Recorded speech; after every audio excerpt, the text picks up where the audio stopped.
reflect about my journey about founding Aliento, I never even imagined that I wanted to found a nonprofit organization. But for me, it was really being able to see that the younger generations were facing the same issues that I was facing as a young kid, and I didn't want to see that. Well, welcome to Learning from Experience, a podcast for college students and recent grads who want to hear directly from an alumni on how they've adjusted their lives post-graduation, including stories of personal success, career readiness, and tips for navigating the real world.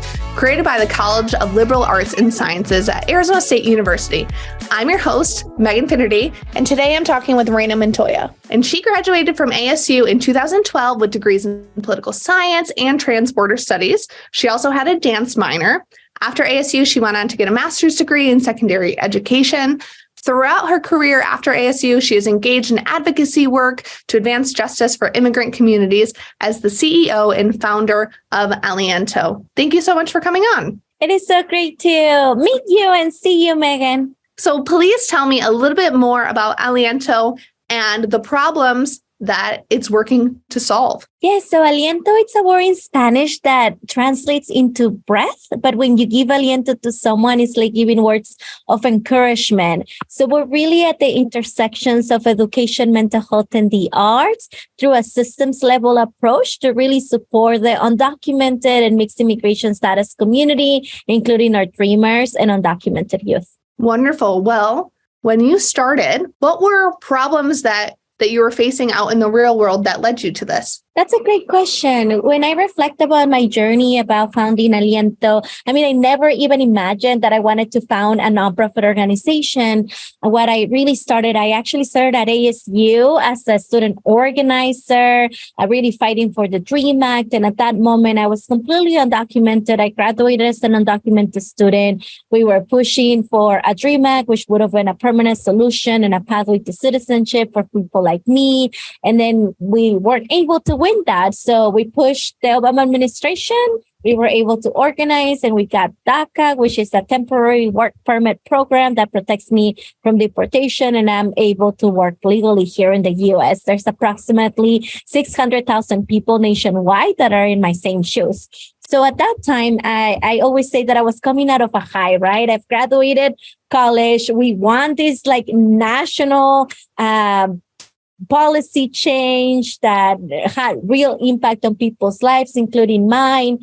And then we wanted to do more. And I kept finding all these barriers about seeing that organizations were more concerned about the brand, that I got the insider scoop about politics, that it was red versus blue and not really about solving problems. And I got really frustrated and concerned about what was going on. I was becoming jaded. I was only 23. I still have a great grandpa that is still alive. So I was like, oh boy, I can't be 23 and be jaded. So I have to do something about it.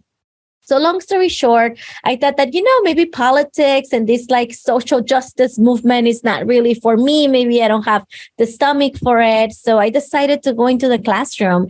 I became a classroom teacher and I taught high school at a predominantly Latina school where there were a lot of immigrant families. And I think that sometimes when you are surrounding yourself, even though they were challenges, with like-minded people that are trying to change this pressing issues, sometimes you forget that there are people that are still facing the same issues you faced. So as being a classroom teacher, it was one of the most humbling experiences because I got to see students that still were facing the same barriers. They had to pay out-of-state tuition. They were still afraid about mom and dad getting deported. And that's when I became really angry. So anger was a motivating factor for me. But to really crystallize that for me, it was being able to see, yes, I graduated. I have 2 degrees from ASU, a minor. I have a master's. Then later on, I got into Harvard and got in an executive program. But for me, it was really being able to see that the younger generations were facing the same issues that I was facing as a young kid.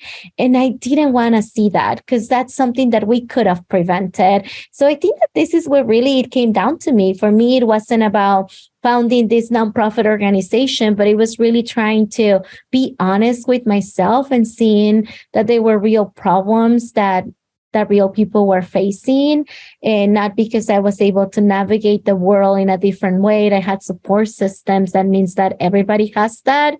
And I was challenged by a dear friend and mentor to be like, Reyna, she was like, it seems like you have a lot of criticisms. Why don't you do something about it? And I think that was the moment that I felt that I could put all my experiences from dancing to teaching to organizing to really put it forward and ask the community, is this something that we want to do? I think it's so wonderful that you had that experience in the classroom to meet with different generations. It's so important for everybody. It's important for politicians. It's important for me or for people in the corporate world just to continuously be reminded of stages that other people are at in their lives. How did it go from then? You have this fired up anger, you have this insight to then form what you're going to now have today. I think that every entrepreneurship journey is very different. I think for me it was one, again, having that like internal driver about that things are not right and we can do something about it. But it also become very tactical as you're talking about steps. My friend and my mentor, what she actually did, she sent me a national fellowship where I could put my ideas and my thoughts into writing.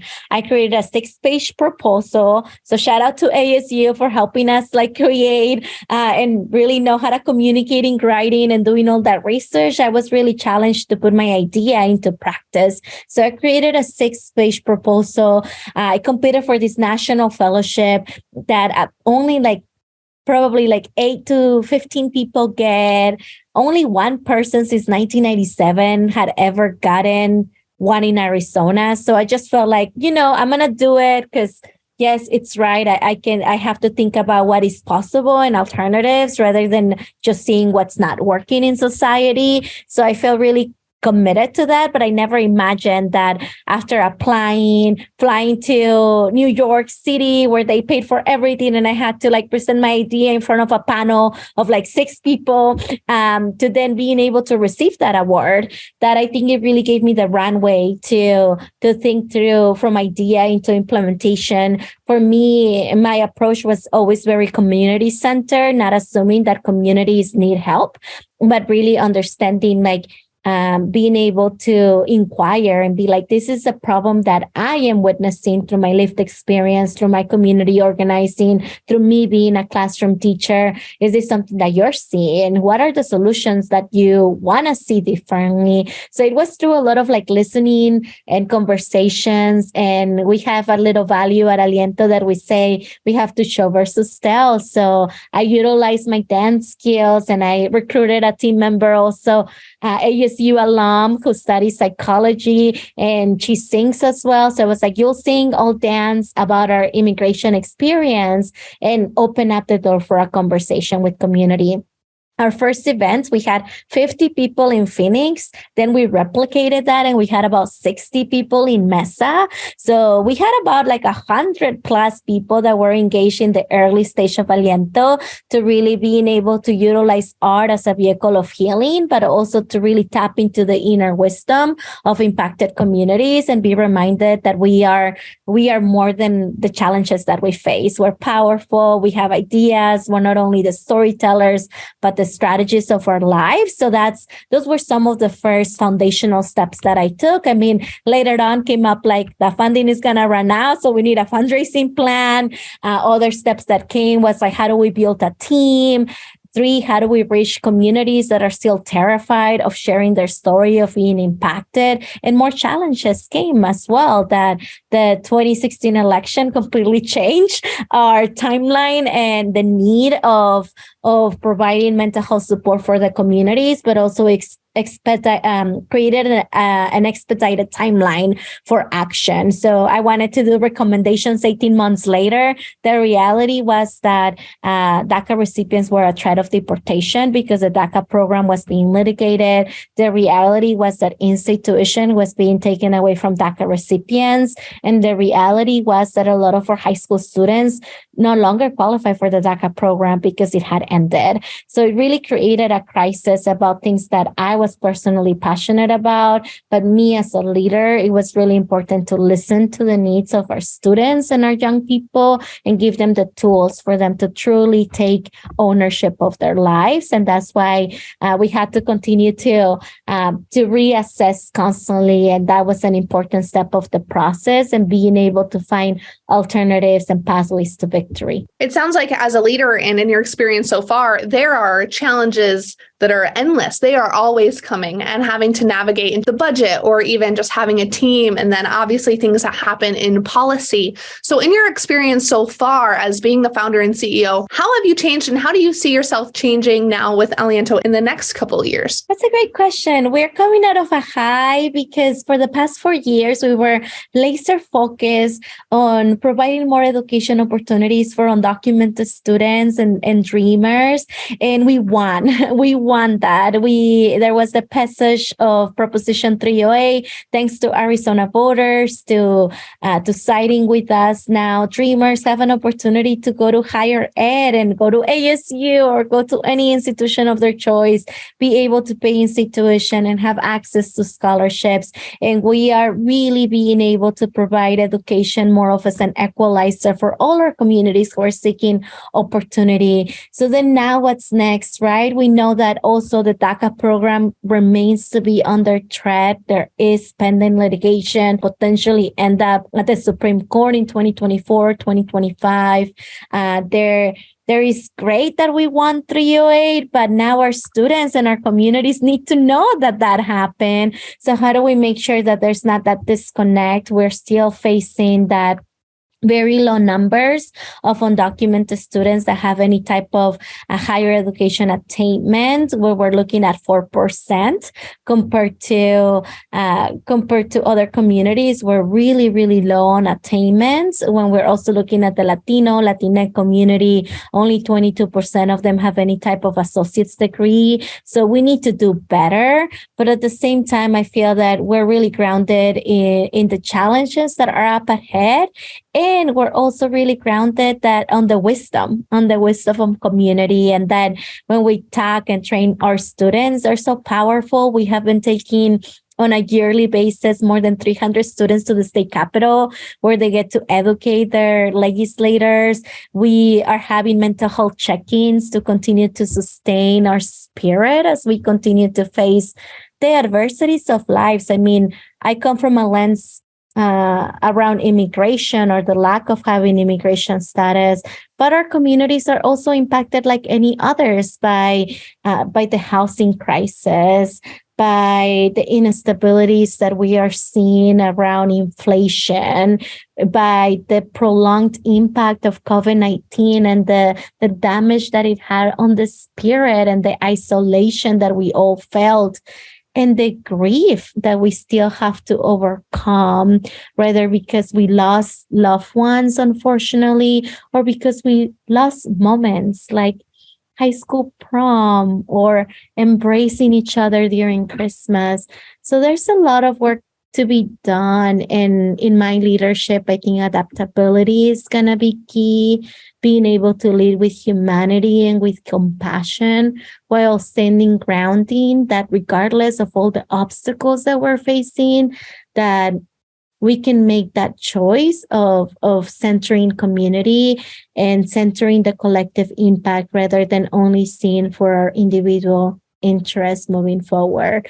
And I think that's where the real challenge is going to come. How do we make sure that we continue to center each other, and that we are reminded that our livelihood, it is so connected to your well-being. Like, my well-being is dependent on your well-being, Megan, because we'll get to interact whether we see each other or not. And how are we reminded of that as we continue to grieve and as we continue to recover out of all the consequences that we're facing due to the pandemic? The way that you've just described your leadership style is great advice for so many students who are listening to this and thinking, how can I really tackle problems? How can I get involved with things that are going on in the real world? If students are interested in getting involved with you in Aliento, what would you encourage for them to do? Is there a best way for them to reach out? Yes, for sure. Definitely visit our website and make sure you go through all our social media channels. So if you're on TikTok, Instagram, Twitter, Facebook, you can find us at Aliento AZ, like Arizona, or you can go to our website at alientoaz.org and you can sign up for our newsletter to making sure that you get plugged in. We have paid internship, paid fellowships. We have many, many ways that you can get involved. We also have volunteer opportunities, but also engaging in being a good ally, right? You might not be impacted by immigration and you might be asking, how does this impact me? Well, the reality is that it impacts all of us, whether we know it or not. So maybe you are in your early stage of trying to discover what can allyship look like for other vulnerable communities. So don't be afraid. You don't have to do it alone. You also can have fun while you're learning. We truly believe in that. So maybe you are really interested in our open mics that are open to the public to really start that journey of allyship, because it's going to take all of us to be able to solve these most pressing problems. From my lens has been immigration, but also if you're passionate about climate change, what is happening with the recovery, education, just remember to surround yourself with like-minded people and be grounded in people's realities. And you don't have to do it alone. Come and learn with us, share your learnings, your expertise, your desires, and stay connected through Aliento AC. And also you can find us on LinkedIn if you are interested in job openings as well. Well, thank you so much. I've loved having you on and just learning from your experience. You know, education and advocacy does not happen in a vacuum. We need others. So thank you so much for being on today. To hear more alumni advice, head to our episode page wherever you listen to podcasts, or check out the college's YouTube channel, or visit thecollege.asu.edu/LFE podcast. Thanks for coming on. Thank you, Megan. Have a great day. See you next time.